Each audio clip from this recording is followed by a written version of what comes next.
I'm not a fatalist. Everybody's worried about AGI. It's artificial general intelligence. So think like, Terminator, that sort of a scenario where robots take over. And that just kind of freaked people out a bit.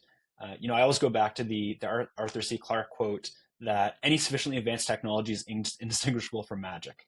And that was really the case with that. It seemed like magic. And so everybody started going, oh my God, we're done for. But I don't think that's the case. Going back, it's sort of like when you discover the physics behind the nuclear bomb. You probably would have thought years later, oh geez, this is where this is going, but it's still years away. And I sort of think that AGI might be like nuclear fusion, where it's always 30 years away, and we're never quite there.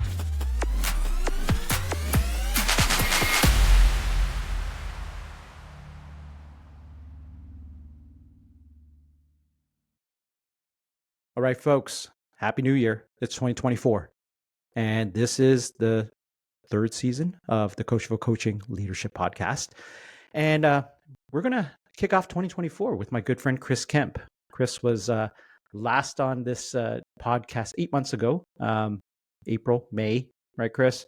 So, yeah, it's been a while. We've come a long way since then. You've come a long way. You've grown, right? Gotten more artificially intelligent as well, myself included. So, yeah.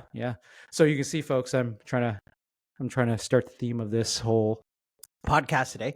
I invited Chris to kick off 2024 to talk about artificial intelligence. So it's all the rage out there.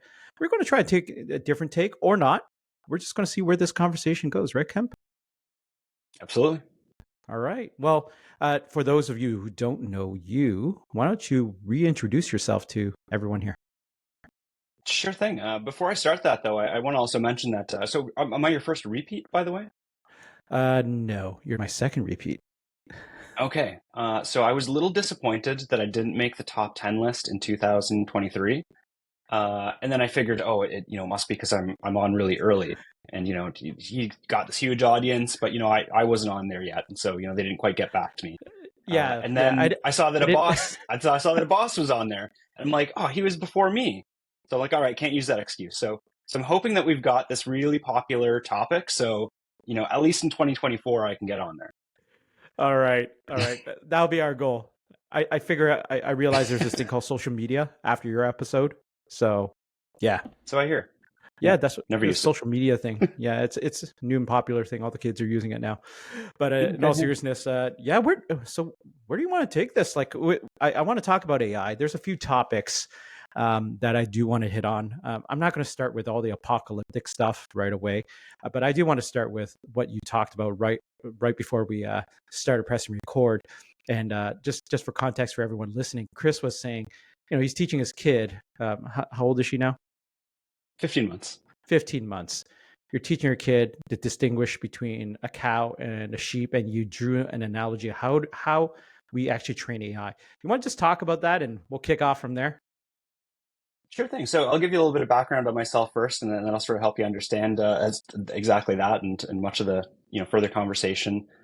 So I was at Salesforce for 10 years, founded and ran the emerging technologies team, which was a group of experts in things like artificial intelligence, which is what we're talking about today, things like blockchain, big data, all those sort of future-facing things. And there we helped a lot of leaders create things like AI strategies and also be early adopters in some of these technologies.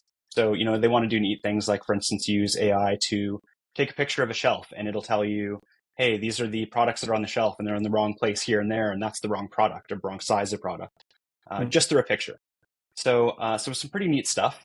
And now I'm an independent consultant, and help companies do the same thing, and have also helped a lot of AI startups as well, because I worked very closely with not only customers but the product folks at Salesforce in developing their products and getting those key initial use cases and working with customers on some of these things that are, we don't know if this is going to work with AI or not. We're going to run a proof of concept, see the reality and see how things work out. Which again, you'll hear a few of those interesting stories here today. But yeah, so let's go back to your question as well on AI, and we'll call it. I liked what you called it before, RI. real intelligence. So it's funny how they're very, very similar. So when you, not surprisingly, because it's both intelligence, but what you do is when you want to train a computer imaging model, you'll show it pictures of something, and then you'll show it pictures of stuff that isn't that something. So for instance, in the analogy that we talked about before, we've got cows and sheep. And so you teach it these, well, let's just say cows and all sorts of other animals and other things. Mm-hmm. You teach it, hey, here's 100 pictures of cows, and here's a whole bunch of other stuff. And so it can tell, okay, this is a cow, and this is other stuff. And that's called labeling. And then you put that into an AI, and then the AI now, when you get put a new picture in front of it, it'll go, okay, that's a cow or not a cow. So same thing with my daughter. I'll do that, and I'll go through pages, and I'll be like, "What's that?" And she'll go, or "What sound does that animal make?" And she'll go, "Moo," and like, "Yes, yes, that's a cow." And sometimes she'll get it wrong, and she'll say, and I'll say, "What's that?" And for instance, apples. She loves saying she can say apple now. So she'll look at, let's say she had a tomato, and she looked at it and she said apple. And I go, "No, no, no, that's not an apple. That's a tomato." And then I thought, oh well, I could see how she would get that wrong because a tomato looks a lot like an apple. It's red, it's round, Mm-hmm. it's got that little stem on top. So it's pretty neat. And then I thought, okay, well, we had this problem when we were training AIs. So what we would do is now we would give it 100 pictures of tomatoes in all different angles and say, this is not an apple. So in the same way, I have to show her a whole bunch of tomatoes and say tomato and then an apple, the apple. So it's kind of interesting to see the analogies between that. Yeah, and even with a tomato, there's varieties of tomatoes. There's the Mm-hmm. grape tomatoes. There's the almost like a fingerling type of tomato, beefsteak tomato. Love I don't know beefsteak all the tomatoes. Yeah. like. Yeah, like there's so many varieties, and there's sometimes I look at a tomato, I'm like, I don't know, is that a tomato anymore? It's purple. Is that a Yeah. tomato? Yeah. I Okay. question it So it tastes myself. like tomato. So what's the Yeah, analogy there? Yeah. and funny enough, that's we ran into that issue as well because you train an AI on apples, and that's great. And if you give it a bunch of pictures of apples, that's it'll recognize apples. But then you give it a Granny Smith apple, and it goes and it says something else. You say, oh wait, why did it do that? And you look back, oh well, we never really trained it on a green apple, so it just assumes that anything that's red is an apple, and it assumes anything that's green is not. So yeah, pretty interesting stuff. Yeah. I guess that's the inherent power, but also the inherent problems in training AI models, right? And training humans as well, to recognize these things. I guess, do you want to get into details as to how it does that? Like, I am curious, like, how does it know, like, you give it a lot of apples, lots of red apples, and then suddenly it doesn't recognize a green apple. Why is that? Like, what makes that color significant? Logically, it kind of makes sense, but it's the same shape. It looks like the same texture. If I picked it up, it'd probably be very similar, but it was a different color. It's a green apple. Right. It doesn't recognize it anymore. Like, what's the problem there, or what do we do about that? Right. So a great analogy that I've heard to explain again how to train and how it understands and sort of processes these things is so this is a neural network, and what it will do is it will basically be like asking a stadium full of toddlers, what is this? And so you put up the apple, and toddlers aren't very smart, so you'll get all sorts of different answers. Some will be crying, some will be doing other things, playing with their toys, and we'll just give you whatever answer. Most of them will say this is an apple. And so if you got 90%, you got 90% confidence, and the other 10%, who knows what happened there. So Mm, basically, it'll just recognize patterns. So again, one pattern could be color, if that's mm-hmm. part of the neural network. One of them could be edge detection. So what's the shape? So if this is round, okay, it's likely to be apple. If it's square, okay, pretty sure it's not an apple. Yeah. The scary thing with some of these AI, like Google Photos, I have photos from myself and my kids, like ever since they're kids. I look very different from when I was a child, as you might imagine.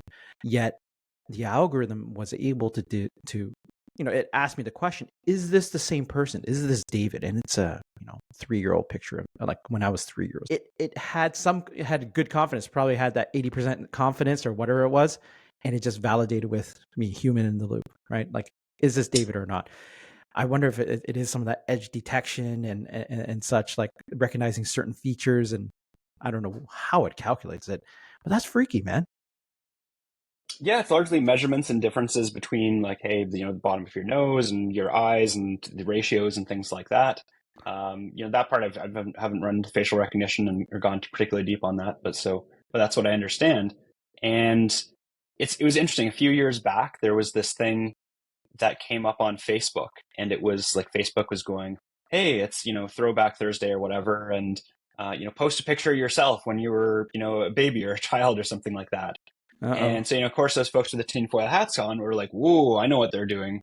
They're trying to do facial recognition because they know what you look like when you're older, and now they're trying to figure out what you look like when you're younger, and they're going to use that data to be able to figure out, what somebody who's older looked like when they were younger, so they can make that connection."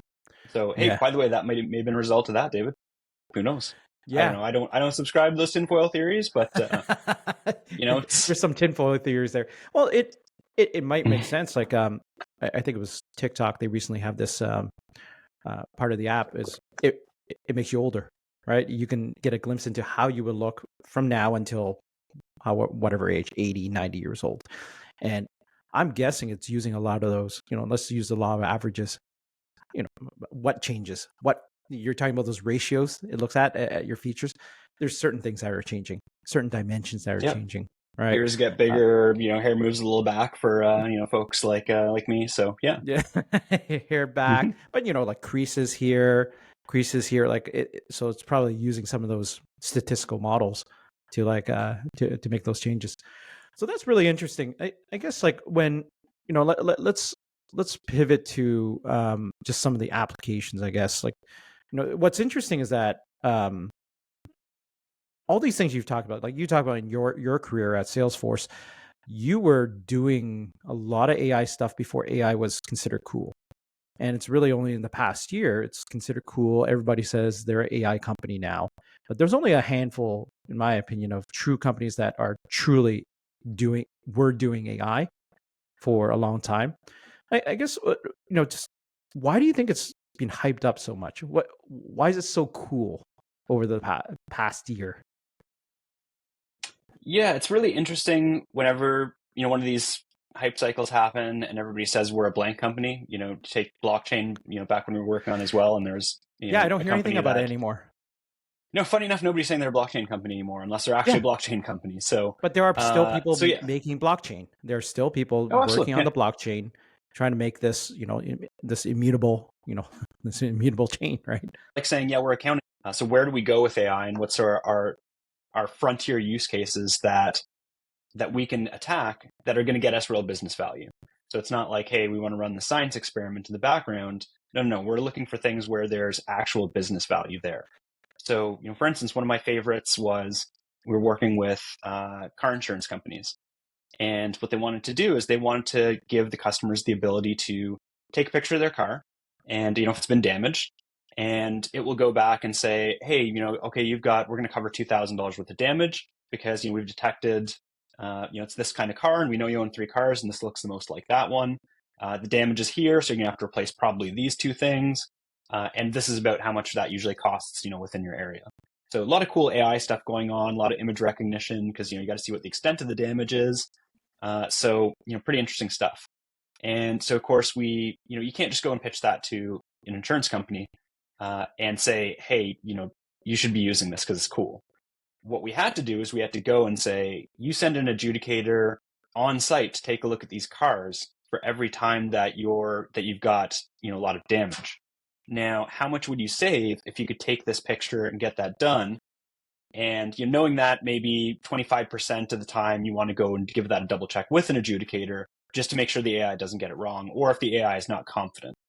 And we found there's going to be huge savings, not only for the company not to send an adjudicator because it was typically a third party that they're paying to do it, so it's not even them with Mm-hmm. employees, it's somebody else, but also just from the customer's perspective, I can be on the side of the road, have an accident, take pictures, and then drive the car right to the mechanic, and it'll give me, okay, you're going to be covered for $2,000. Yeah, That's massive for me. And as a customer, I would go with an insurance company because of that, because that's a differentiator and that's so convenient for me. yeah, yeah. The visibility, the productivity, the cost savings. I find that's that's what in my experiences so far in the past year, like that's even though like the I work at Salesforce as well. We've had AI for over a decade now, right? Doing AI Mhm. something, right? Your team was on the cutting edge of it when you were there. Um, but what companies are responding to right now is not so much like, again, you talk about the hype cycle. It's not even about the hype. It's going to take over humans. I mean, we've heard that in the past when, in the 80s, we heard Yep. about that. But it's responding to this time saving, this cost saving, making the customer experience better. And that results in making money and will help with growth, but it's not about growth first. It's not about, you're going to become super rich because of this, or you're going to replace 50,000 employees because of this. It's the existing employees are just going to be more productive. Your existing customers are going to be that much happier. That's what I'm finding is actually giving value to people. And I guess like on that note, like, productivity, giving value. I do want to talk about a personal experience you have coming up. So you're going to be teaching a night course, not a night course. What do you call it? A continuing education course at University of Toronto. And so one of the Yeah. things I thought about was, I have a teenager who's in high school, and Oh, I'm they sorry. talk about ChatGPT. Oh, it's okay. Yeah. He's good. They talk a lot about ChatGPT and use in essays or how not to use it in essays and such. And so I think just with ChatGPT and AI today in its current form is already creating a disruption in the classroom. So speaking of productivity, time savings and such, how do you think this is going to change how you're going to have to be in terms of teaching? So you're going to be teaching this course coming up, and it's a bunch of adults. You want to talk about the course, and are you thinking about that right now? How you might have to change your assignments and such?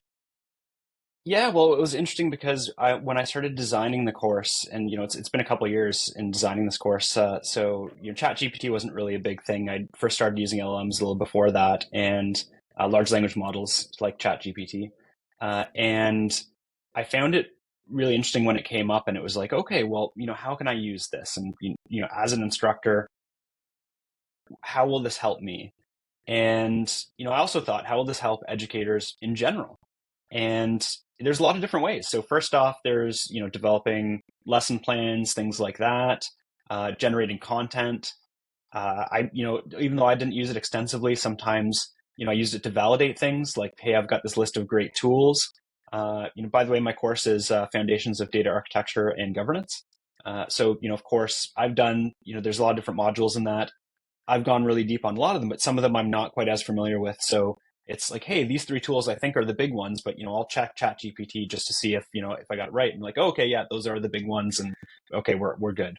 So it was great for things like that. But again, Mm-hmm. because it came a little bit later, and copyright concerns and things like that as well, I didn't want to use it too extensively. But what I did do, which was pretty interesting, was I ran my final exam questions through it to see how that would work. And it was pretty interesting, not just because it's how it performed, but it made me actually question a couple of the answers that I had.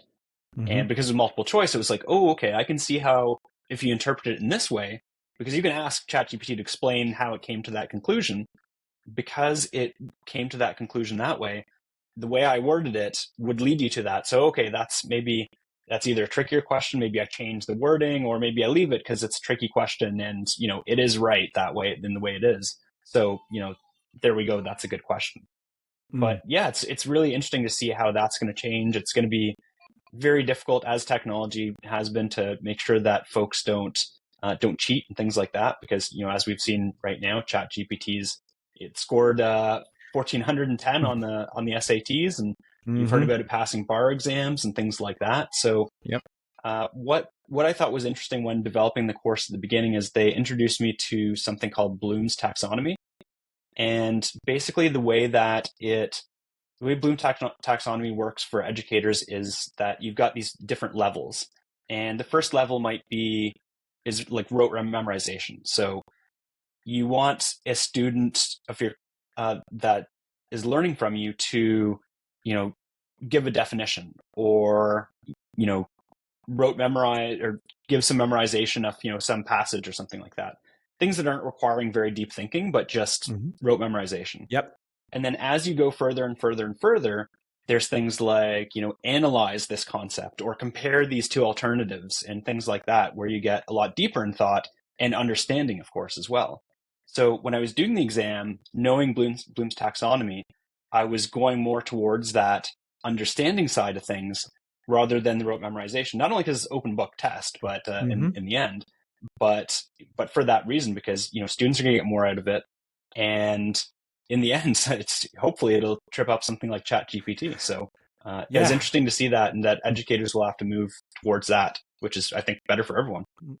And I guess that's that's interesting too. Like, let's see where the technology goes if it can actually do that. I mean, some of the newer models, what they're saying about Google's new large language model. I can't remember at the top of my head what it's called anymore.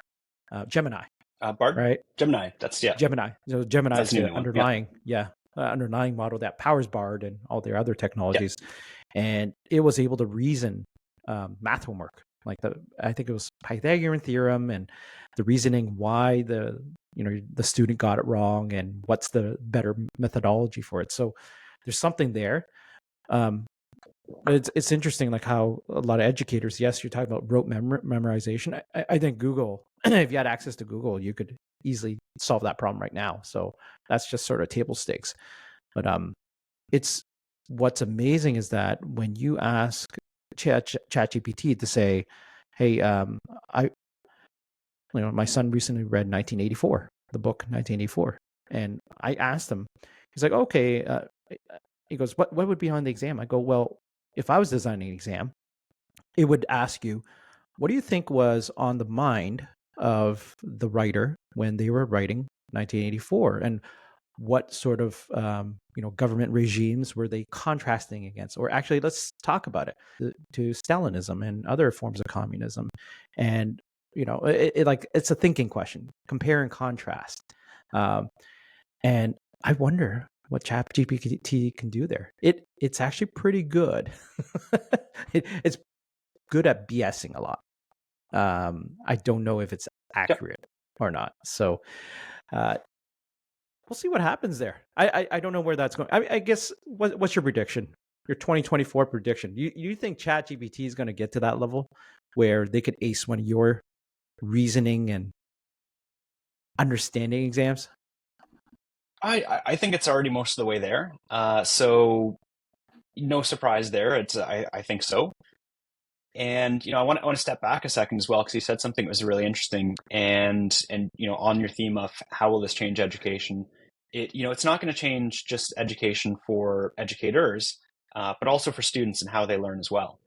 So for some of the folks who are watching or listening to your show here, I really recommend you take a look at Sal Khan's TED Talk from last year, from 2003. And so he's the founder of Khan Academy. So really trying to take education, modernize it, create this cool thing. And so of course, when large language models came out, the first thing they said is, this is going to kill education. And he said, no, I see what's really going on here, and this is going to change education and change it for the better.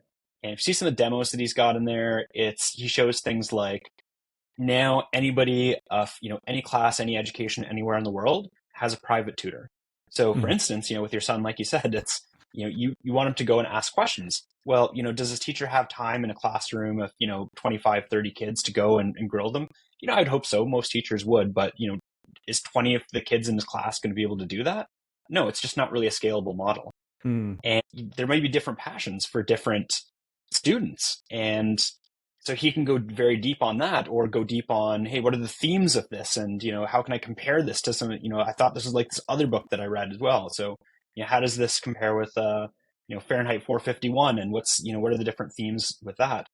And he can go in a whole bunch of different directions that, you just realistically wouldn't be able to do with a traditional classroom environment. So I think I'm very optimistic about the technology.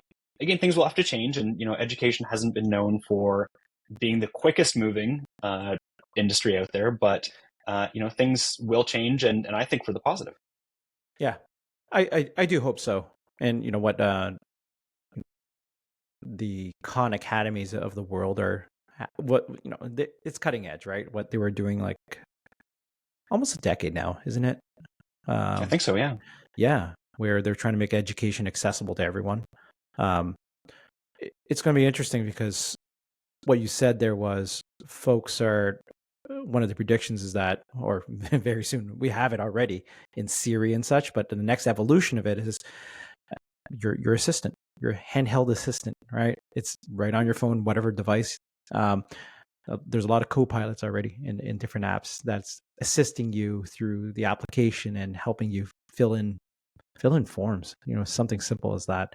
Um, I wonder if it'll be smart enough to actually help my kids do homework. And what they showed in Gemini, that demonstration was exactly that. Like, this is why you did the Pythagorean theorem wrong, and this is how you can do it better next time. And that's reasoning.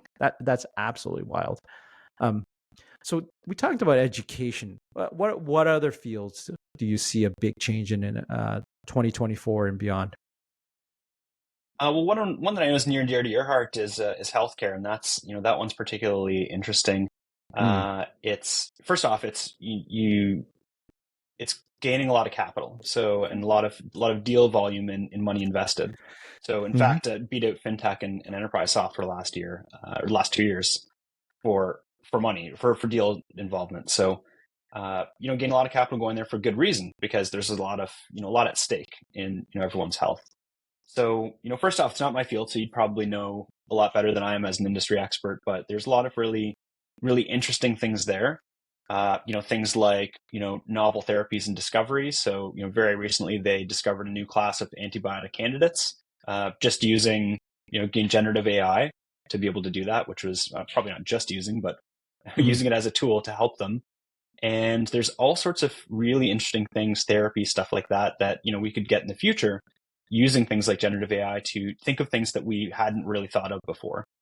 Hmm. And I think that's really interesting. Personalized treatment, obviously another interesting one, and just one that a lot of people don't talk about, but of course is big in healthcare mostly, and really any industry, is a lot of the workflow automation and the administrative efficiencies that it can bring as well. Just because Hmm. there's a lot of paperwork, and for good reason, in the healthcare industry, and the more we can reduce that, the more money resources we can put into patient outcomes. Hmm. Yeah, what's been interesting in, like, you talk about novel drug discoveries. That's an area that's been around for decades. Um, Yep. and the models, like the models there, like nerding out a little more. It it could go as fundamental as, like, at the molecular level, right? So using quantum mechanics, and by the way, these quantum mechanics, it's been established since, was it the early 1900s? I can't remember when it was exactly, but all the equations and such to the Schrodinger equation, basically, right?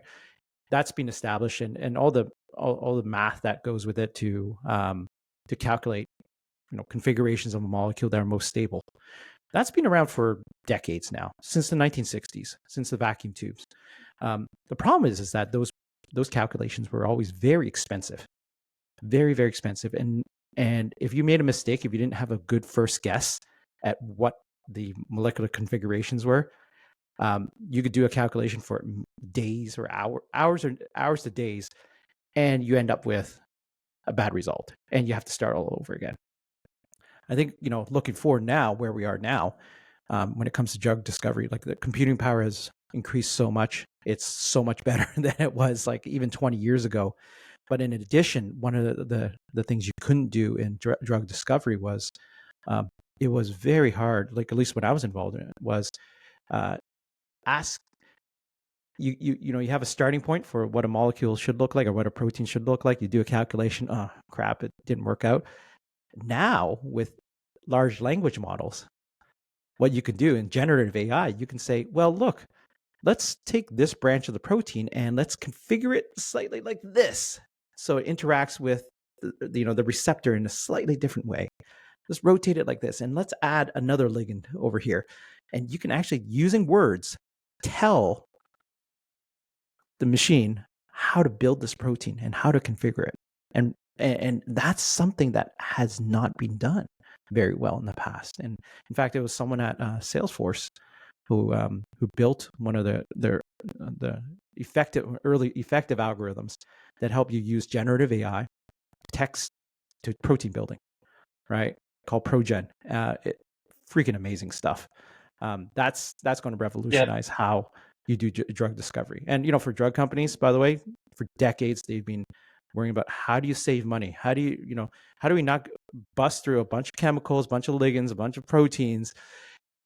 That's expensive. And just looking at this petri dish, oh, I guess that didn't work. Next, oh, I guess that didn't work. Next, that's expensive. And doing it in silico in computer has been around for a while. So sorry, I just nerded out there. I might have to edit some of this out, hey Kempers. No, I thought that was pretty interesting. It's really interesting. Yeah. Yeah. So it's just Yeah, where it's bringing, and this is a field that's had a culture of computational sciences for many, many decades. So I think medicine and drug discovery is way ahead of education, way ahead of healthcare itself, right? Healthcare, like hospitals and such, they're terrible at adopting new technology, right? But drug companies and yep. research institutions, cutting edge for decades now. I'm going to And pause there. what's really interesting with what you said there is that you went into, okay, they've been doing this for years, and you're absolutely right. AI has been around for a very long time. From Geoffrey Hinton sort of being the grandfather of AI back in, I think it was the 70s. And so going there from the concept to today, where you can do it on commodity computers, and it's absolutely astounding.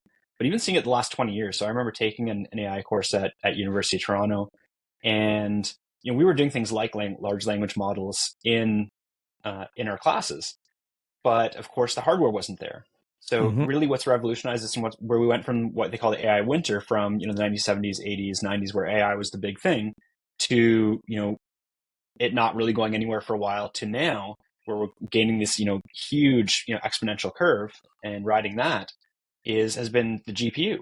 And Mm-hmm. that's really brought a lot of firepower and enabled all of this, creating these huge models, creating these neural networks. And what I'm really excited about in the future, and again, this is it's not going to happen tomorrow, but we've got quantum computing that's on the cusp, and that Yeah. really takes that to the next level. Because it's sort of, I think the analogy that I heard, and again, I'm not an expert in in GPUs, but the analogy that I heard is it's sort of like taking a machine gun, and it's one bullet at a time, and so it's like you're trying every single time. Mm-hmm. Hey, for instance, with a drug, hey, does this work? Does this work? Does it work? Does it work? Mm-hmm. To taking a spray gun and spraying everything all at once and trying 100 different things at once. And in Mm-hmm. quantum computing, you got like a 3D spray gun, just trying everything all at once. And I don't even Yeah. understand quantum computing. I've tried; it's way Yeah. over my head. As somebody that Yeah. hasn't done a lot of physics, so yeah, Yeah. it's It's going to be really, really amazing. Yeah, there's some. I don't know if these quantum computing companies are going to even make it. D-Wave is one of them. I think it's out of Waterloo, or is that out of Vancouver? I can't remember. BC, yeah, Yeah, Vancouver or somewhere in British Columbia. yeah.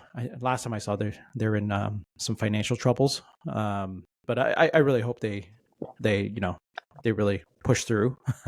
and and University of Waterloo here in Canada, they have the Perimeter Institute where they do a lot of this type Yeah, of stuff too, quantum computing. And I'm really far removed from all that stuff. It's been over, many, many years. But it takes advantage of the fundamentals of quantum physics, where any particle can be in multiple states at once. It's Schrodinger's cat. The cat, if you don't see the cat in the box, it's both dead and alive and somewhere in between all at once. But it's only when you observe it, that's when it's either alive or dead, right? And so, so just think of all the probabilities. What you're talking about, 3D spraying, right? You're yeah, trying all possibilities of the outcome all at once. I know it's so weird to understand, but the problem with quantum computing right now is that it's very unstable.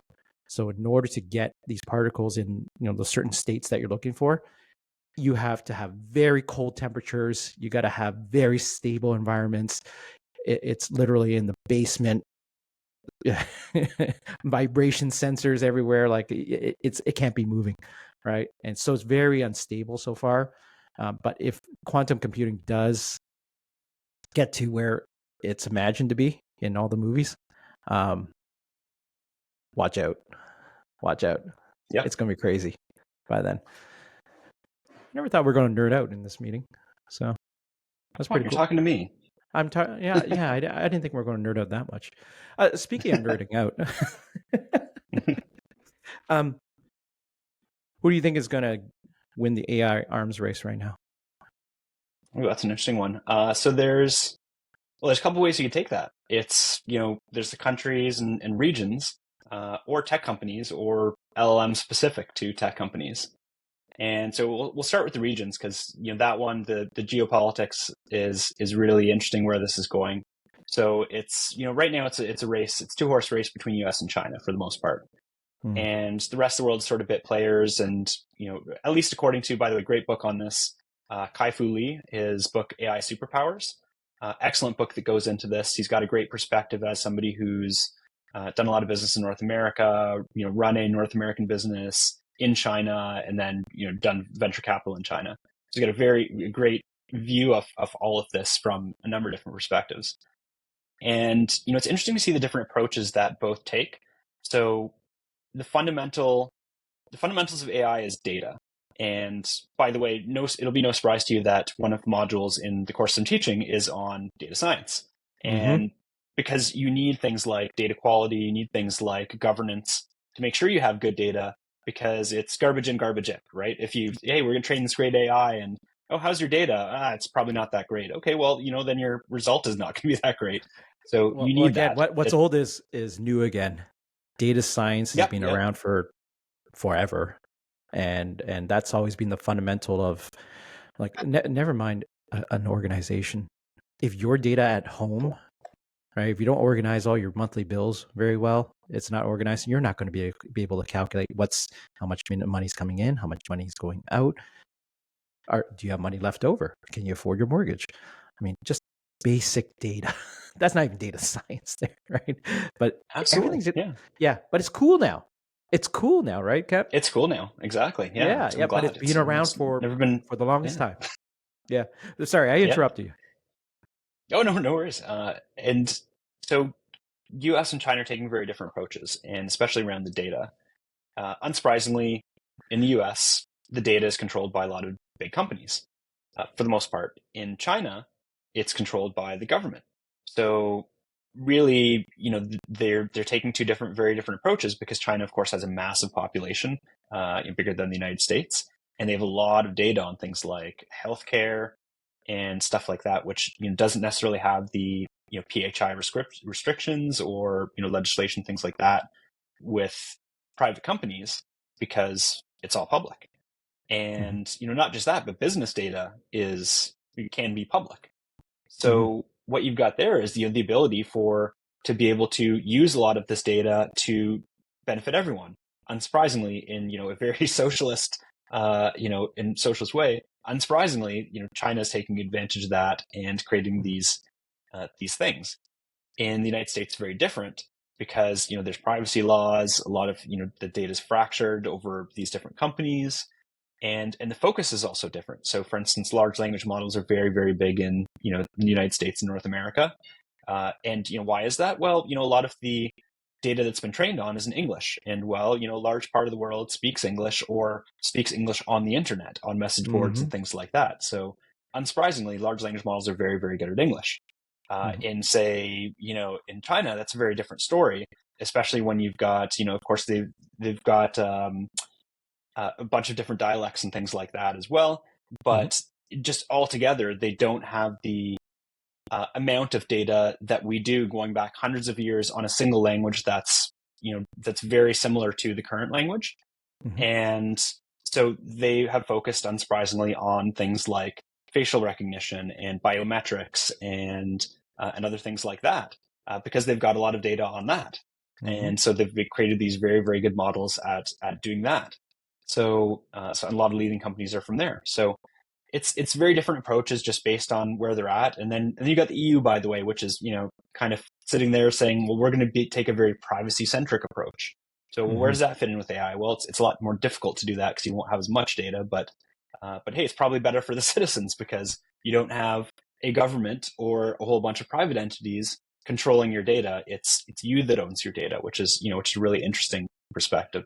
So I think all those different perspectives from those different regions or countries is going to shape how AI works its way around the globe.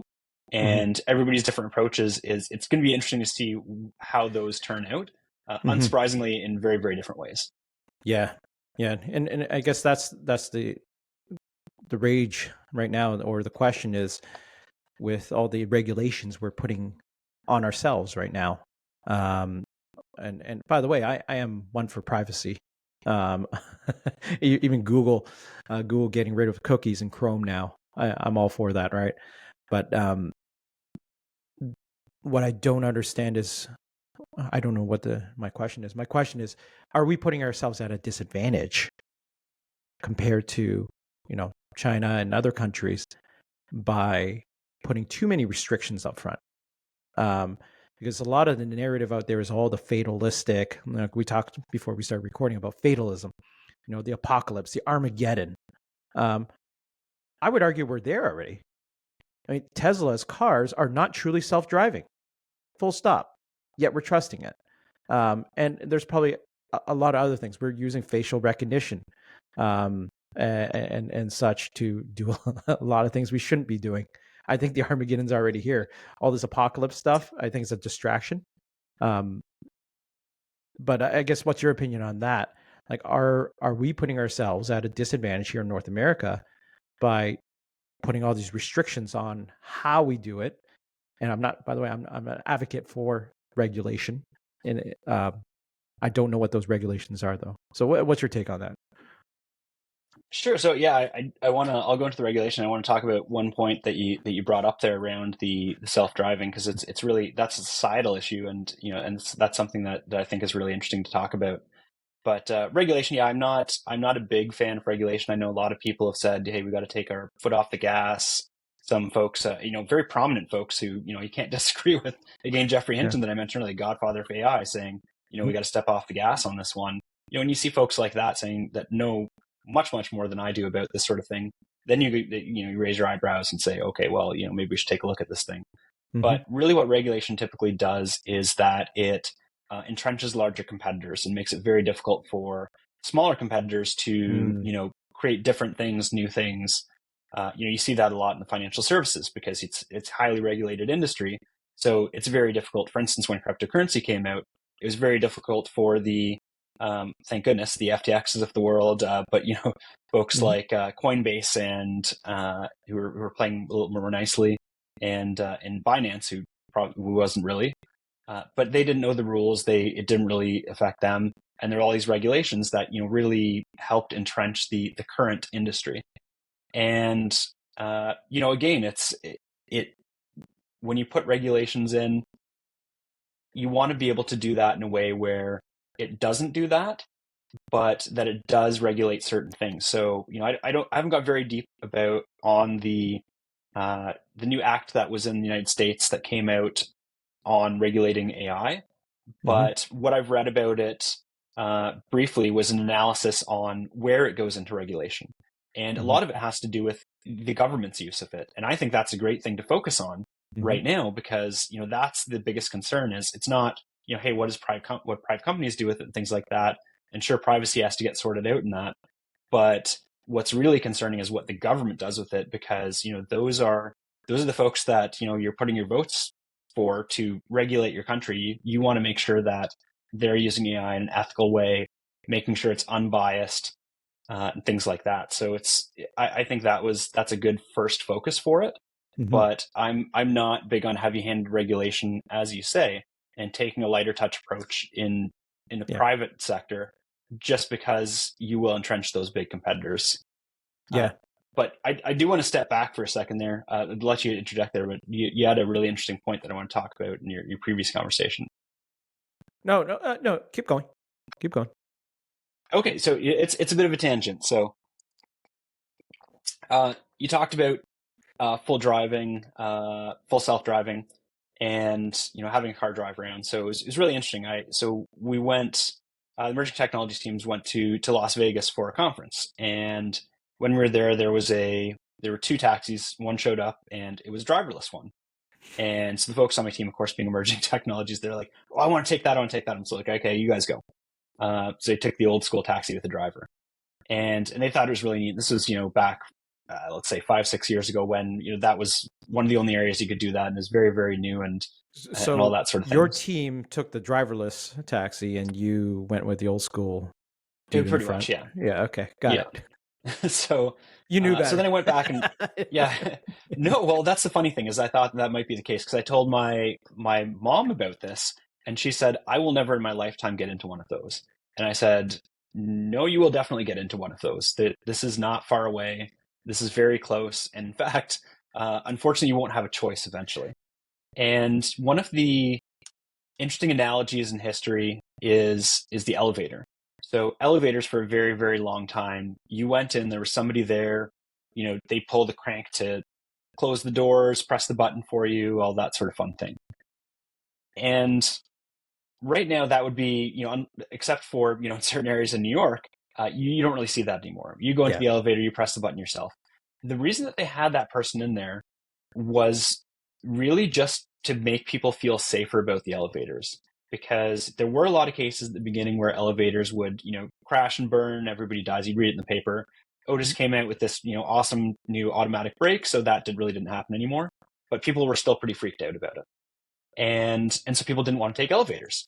So of course the elevator company said, well, just put a person in there. So a person's not really doing anything. They're not making any safer, just pressing buttons, but people would take elevators. And then Mm. eventually people felt safe enough that they would be comfortable taking it themselves.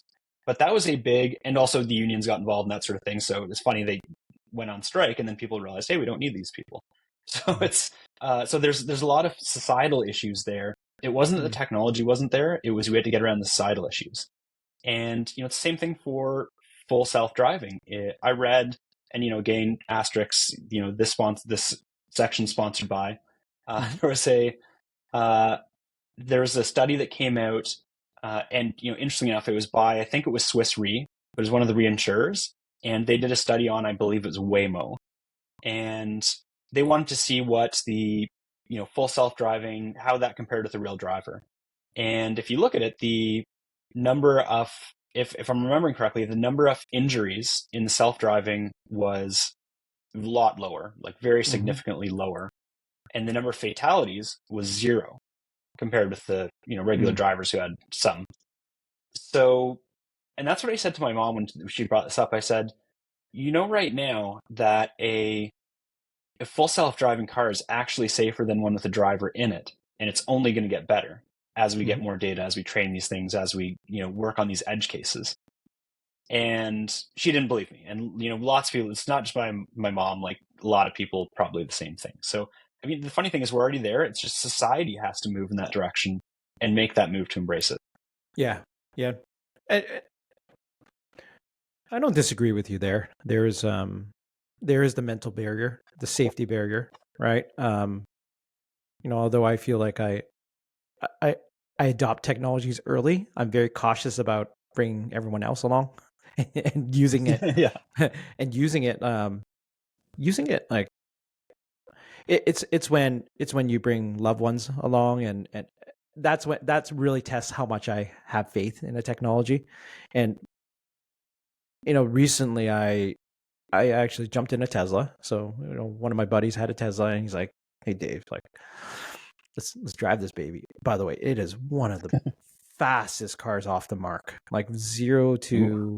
0 to 60 miles per hour under way under 3 seconds. It was absolutely ridiculous. Zero sound.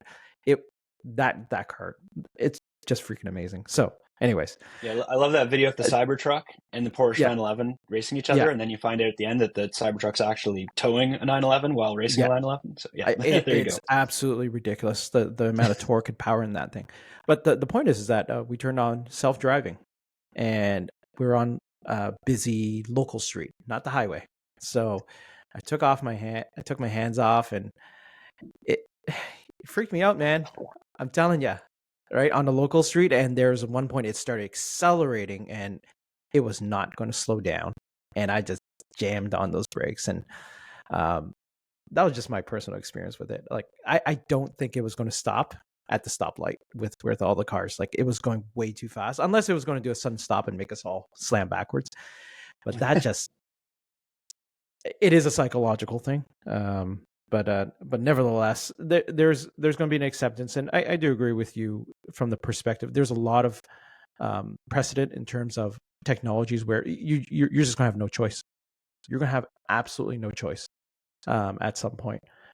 I've been in other countries in Asia, for instance, where I hopped on a train and I realized later the train was driven by nobody, only at the Yep. end.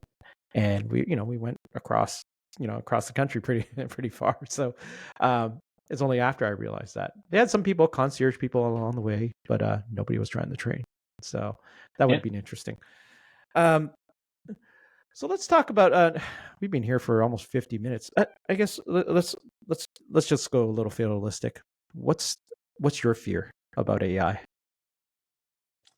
Yeah. So, and by the way, I'm, going towards our conversation at the beginning before, I'm not a fatalist. I'm not. Everybody's worried about AGI. It's not that. And AGI, for folks who don't know, is artificial general intelligence. So think like Terminator, that sort of a scenario where robots take over, that sort of thing.